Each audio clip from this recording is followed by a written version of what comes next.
As he sauntered into the donut shop, the fragrant aroma wafted into his nose. He ordered a fresh, moist donut with a steaming cup of coffee.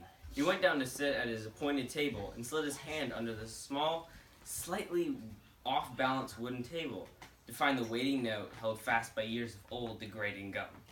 The note read, "Meet me at the hotel across from where you're sitting at exactly 12:30 sharp. Bring the money in exchange for what you asked." He had asked a friend to break into the very rich neighbor's house to steal a strip of bacon.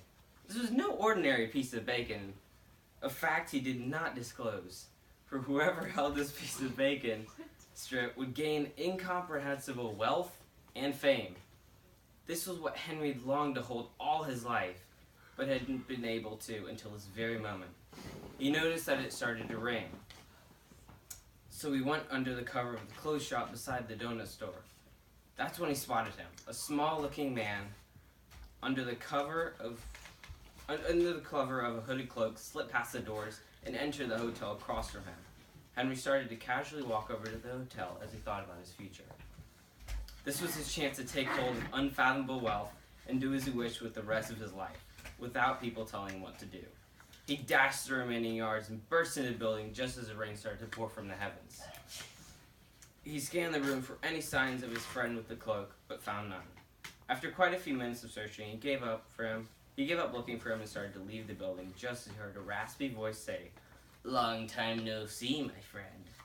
He slowly turned and looked to his left, as a middle-aged man stood up and walked towards him with a bag in his hand, which Henry guessed held a strip of bacon. He looked into his friend's eyes and said to him, "Is this what I think it is?" "Yes, it certainly is. Do you have the money?" "Yes," said Henry. "Hand it over and I'll give you the bag," replied his friend. So they exchanged the items and Henry reached to untie the string holding the bag closed. "Don't do it here. Open it when you get back home," the man hissed. "You don't want anybody to suspect anything." So Henry quickly traveled home very satisfied. He went into his room, shut and locked the door, and opened the bag.